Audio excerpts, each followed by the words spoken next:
નમસ્કાર મિત્રો, સ્વાગત છે તમારું અમારી YouTube ચેનલમાં। તો મિત્રો, જીએસએસબી એટલે કે ગુજરાત ગૌણ સેવા પસંદગી મંડળ દ્વારા મલ્ટીપર્પઝ હેલ્થ વર્કરની પોસ્ટ પર ભરતી જાહેર કરવામાં આવી છે। તો આ ભરતી વિશે તમામ માહિતી આજના વિડીયોમાં મેળવી લેશું, પરંતુ તે પહેલા વિડીયો ગમે તો લાઈક અને શેર કરી દેજો, ચેનલમાં નવા હોય તો ચેનલને સબસ્ક્રાઇબ કરી દેજો। તો ચાલો મિત્રો, વિડીયોની શરૂઆત કરીએ।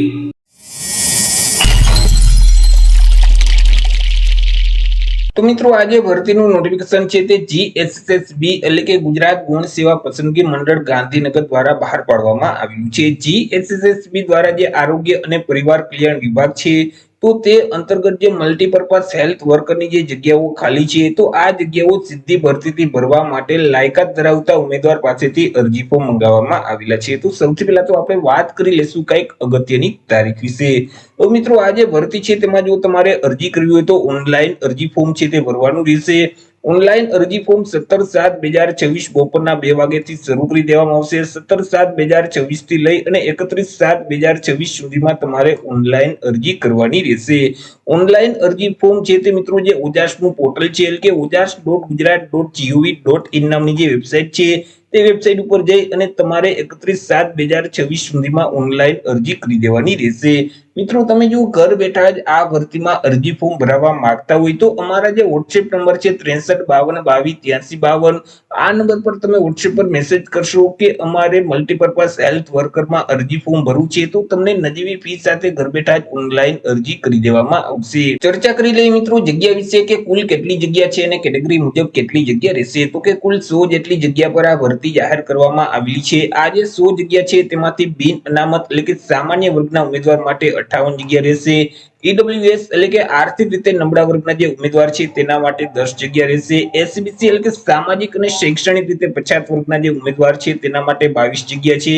એસસી એટલે કે અનુસૂચિત જાતિના ઉમેદવાર માટે 4 જગ્યા છે। એસટી એટલે કે અનુસૂચિત જનજાતિના ઉમેદવાર માટે 6 જગ્યા રહેશે। આવી રીતે કુલ 100 જેટલી જગ્યા પર આ ભરતી જાહેર કરવામાં આવી છે। આ જે 100 જગ્યા છે તેમાંથી 10 જગ્યા માજી સૈનિક માટે અનામત રહેશે। વાત કરી લઈએ મિત્રો પે સ્કેલ એટલે કે પગાર ધોરણ વિશે કે ઉમેદવારોને કયા પગાર ધોરણ મુજબ પગાર આપવામાં આવશે। તો ઉમેદવારોને પ્રથમ 5 વર્ષ સુધી તો ફિક્સ પગાર છે તે મળવા પાત્ર થશે। દર મહિને ₹26,000 ફિક્સ પગાર છે તે આપવામાં આવશે। 5 વર્ષ પૂરા થઈ જશે એટલે પે મેટ્રિક લેવલ 2 મુજબ ઉમેદવારોને પગાર છે તે મળવા પાત્ર થશે એટલે કે ₹19,900 થી લઈ અને 63,200 નું જે પગાર ધોરણ છે તે મુજબ ઉમેદવારોને પગાર આપવામાં આવશે। ચર્ચા કરી લઈએ મિત્રો એજ લિમિટ એટલે કે વય મર્યાદા વિશે કે અરજી ફોર્મ ભરવા માટે ઉમેદવારની ઉંમર છે તે કેટલી હોવી જોઈએ। તો કે ઉમેદવારોએ અરજી ફોર્મ ભરવાની જે છેલ્લી તારીખ છે 31/7/2024 તે તારીખને ધ્યાનમાં રાખી અને પોતાની ઉંમરની ગણતરી કરવાની રહેશે। 31/7/2024 ના રોજ ઉમેદવારની જે ઉંમર છે તે ઓછામાં ઓછી 18 વર્ષ અને વધુમાં વધુ 33 વર્ષની હોવી જોઈએ। પરંતુ અહીં જે અનામત વર્ગના જે ઉમેદવાર છે તો તેઓને સરકારશ્રીના નિયમ અનુસાર ઉંમરમાં છૂટછાટ છે તે આપવામાં આવશે। અનામત વર્ગના જે પુરુષ ઉમેદવાર છે તેને 5 વર્ષની છૂટછાટ આપવામાં આવશે। સામાન્ય વર્ગના દિવ્યાંગતા ધરાવતા પુરુષ ઉમેદવારોને 10 વર્ષની છૂટછાટ આપવામાં આવશે। અનામત વર્ગના જે દિવ્યાંગતા ધરાવતા પુરુષ ઉમેદવાર છે તેને 15 વર્ષની છૂટછાટ આપવામાં આવશે। માજી સૈનિક છે તો તેઓએ જે સંરક્ષણ સેવા બજાવેલ છે તે ઉપરાંત 3 વર્ષની ઉંમરમાં છૂટછાટ મળવા પાત્ર થશે। તે સિવાય બાકી જે તમામ ઉમેદવારની ઉંમર છે તે 31/7/2026 ને ધ્યાનમાં રાખી ઓછામાં ઓછી 18 વર્ષ અને વધુમાં વધુ 33 વર્ષની હોવી જોઈએ। વાત કરી લઈએ મિત્રો એજ્યુકેશન ક્વોલિફિકેશન એટલે કે શૈક્ષણિક લાયકાત વિશે કે અરજી ફોર્મ ભરવા માટે ઉમેદવારની શૈક્ષણિક લાયકાત છે તે કેટલી હોવી જોઈએ। તો કે ઉમેદવારોએ ઓછામાં ઓછો 1 વર્ષનો મલ્ટીપર્પઝ હેલ્થ વર્કરનો બેઝિક કોર્સ છે તે પાસ કરેલો હોવો જોઈએ અથવા તો ઉમેદવારોએ ઓછામાં ઓછો 1 વર્ષનો ડિપ્લોમામાં સેનેટરી ઇન્સ્પેક્ટરનો કોર્સ છે તે પાસ કરેલ હોવો જોઈએ અથવા તો ઓછામાં ઓછો 1 વર્ષનો આઈટીઆઈ માંથી અહીં હેલ્થ સેનેટરી ઇન્સ્પેક્ટરનો કોર્સ છે તે ઉમેદવારોએ પાસ કરેલ હોવો જોઈએ અથવા તો ઉમેદવારોએ ડિપ્લોમામાં સેનેટરી ઇન્સ્પેક્ટર અથવા તો હેલ્થ સેનેટરી ઇન્સ્પેક્ટરનો કોર્સ છે તે પાસ કરેલ હોવો જોઈએ। અહીં ચારમાંથી કોઈ પણ એક કોર્સ ઉમેદવારોએ પાસ કરેલ હશે તો તે ઉમેદવાર આ ભરતીમાં અરજી કરી શકશે। સાથે સાથે ઉમેદવાર પાસે બેઝિક કોમ્પ્યુટરનું નોલેજ હોવું જોઈએ। ઉમેદવાર છે તે ગુજરાતી ભાષા અથવા તો હિન્દી ભાષા અથવા તો બંને ભાષાના જાણકાર હોવા જોઈએ। વાત કરી લઈએ મિત્રો પરીક્ષા ફી વિશે કે કયા ઉમેદવારોએ કેટલી પરીક્ષા ફી ભરવાની રહેશે। તો અહીં તમામ વર્ગના ઉમેદવારોએ પરીક્ષા ફી છે તે ભરવાની રહેશે। કે જેમાં બિન અનામત વર્ગના જે પુરુષ ઉમેદવાર છે તો તેઓએ પરીક્ષા ફી તરીકે ₹500 ભરવાના રહેશે। તે સિવાય અનામત વર્ગના જે તમામ ઉમેદવાર છે, જેમ કે તમામ વર્ગની મહિલા ઉમેદવાર છે, સામાજિક અને શૈક્ષણિક રીતે પછાત વર્ગના ઉમેદવાર છે, અનુસૂચિત જાતિ અનુસૂચિત જનજાતિના જે ઉમેદવાર છે, ઈડબ્લ્યુએસ એટલે કે આર્થિક રીતે નબળા વર્ગના ઉમેદવાર છે, દિવ્યાંગ અને માજી સૈનિક છે, તો આ તમામ અનામત વર્ગના જે ઉમેદવાર છે તો તેઓએ પરીક્ષા ફી તરીકે ₹400 ભરવાના રહેશે। મિત્રો, અહીં જે આ ભરતી છે તેમાં મહિલા ઉમેદવાર અરજી ફોર્મ નહીં ભરી શકે, માત્ર પુરુષ ઉમેદવાર માટે જ આ ભરતી જાહેર કરવામાં આવેલી છે, જેથી કરી અહીં મિત્રો એક ભૂલ છે। એ મિત્રો, મહિલા ઉમેદવાર આ ભરતીમાં અરજી કરી શકતા નથી। અહીં અનામત વર્ગના બાકીના જે તમામ ઉમેદવાર છે તો તેઓએ પરીક્ષા ફી તરીકે ₹400 ભરવાના રહેશે। પરંતુ જો ઉમેદવાર પરીક્ષામાં હાજર રહેશે, પરીક્ષા આપશે, તો તેવા સંજોગોમાં ઉમેદવારોએ જે ફી ભરેલ છે તે ફી તેઓને પરત કરી દેવામાં આવશે। પરીક્ષા ફી છે તે તમારે 3/8/2026 સુધીમાં ઓનલાઈન ભરી દેવાની રહેશે। તમે net banking, credit card, debit card કે યુપીઆઈ ના માધ્યમથી પરીક્ષા ફી છે તે ભરી શકશો। ચર્ચા કરી લઈએ મિત્રો સિલેક્શન પ્રોસેસ વિશે, કે ઉમેદવારનું સિલેક્શન કેવી રીતે કરવામાં આવશે। તો ઉમેદવારનું જે સિલેક્શન છે તે એક સ્પર્ધાત્મક પરીક્ષાના માધ્યમથી કરવામાં આવશે। અહીં જે પરીક્ષા લેવામાં આવશે તે હેતુલક્ષી પ્રકારની રહેશે, એટલે કે તેમાં એમસીક્યુ પ્રકારના પ્રશ્ન પૂછવામાં આવશે। તમને જે ક્વેશ્ચન પેપર આપવામાં આવશે તેમાં અલગ અલગ બે વિભાગ હશે, વિભાગ એ અને વિભાગ બી। બંને વિભાગ ફરજિયાત આપવાના રહેશે અને બંને વિભાગમાં પાસ થવું ફરજિયાત રહેશે। વિભાગ એ છે તેમાં કુલ 90 એમસીક્યુ પ્રકારના પ્રશ્ન પૂછવામાં આવશે। એક પ્રશ્નનો 1 માર્ક એટલે 90 માર્કનો વિભાગ એ રહેશે, કે જેમાં તાર્કિક કસોટીઓ અને ડેટા ઇન્ટરપ્રિટેશનને લગતા જે દાખલાઓ છે તેવા 30 દાખલા પૂછવામાં આવશે। ગાણિતિક કસોટીઓ સંબંધિત દાખલા છે તેવા પણ 30 દાખલા પૂછવામાં આવશે। અને ભારતનું બંધારણ, વર્તમાન પ્રવાહ, ગુજરાતી અને ઇંગ્લિશ ગ્રામર સંબંધિત 30 પ્રશ્ન પૂછવામાં આવશે, કે જેમના પણ 30 માર્ક રહેશે।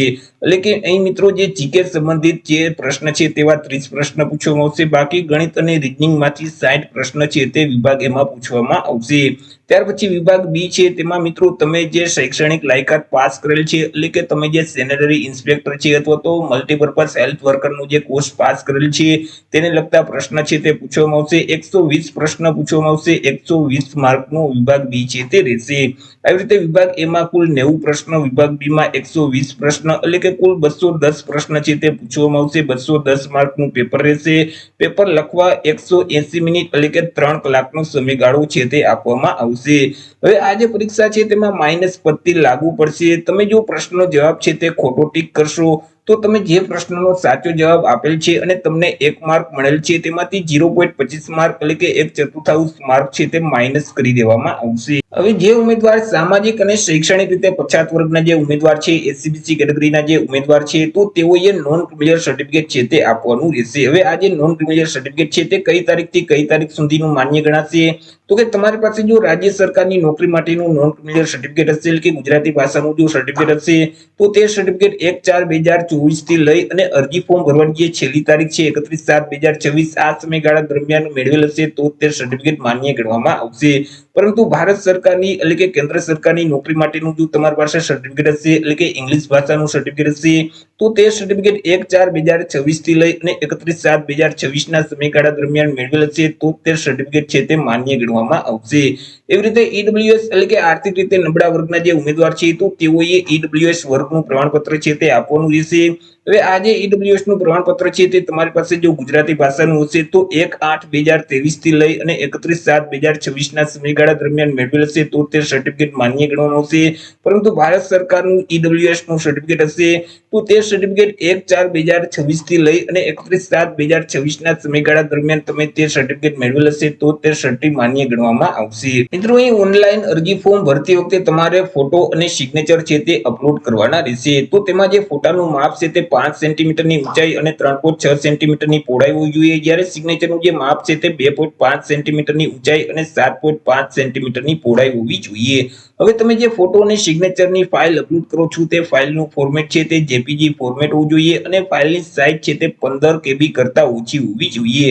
અહીં તમારે કેવો ફોટોગ્રાફ અપલોડ કરવાનો રહેશે, તો કે તાજેતરનો પાસપોર્ટ સાઇઝનો ફોટોગ્રાફ છે તે તમારે અપલોડ કરવાનો રહેશે।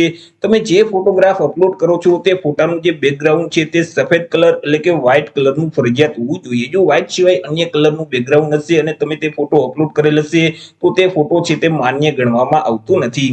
તે સિવાય ફોટાની નીચે તમે જે ફોટો પડાવેલ છે તેની તારીખ છે તે નીચે લખવાની રહેશે। અને આ જે તારીખ છે તે 1 વર્ષ કરતા વધારે જૂની ન હોવી જોઈએ, એટલે કે તાજેતરનો પાસપોર્ટ સાઇઝનો ફોટોગ્રાફ છે તે તમારે અપલોડ કરવાનો રહેશે. હવે તમે જે ફોટોગ્રાફ અપલોડ કરો છો તેની 4 થી 5 કોપી કાઢી તમારી પાસે જ રાખવાની રહેશે.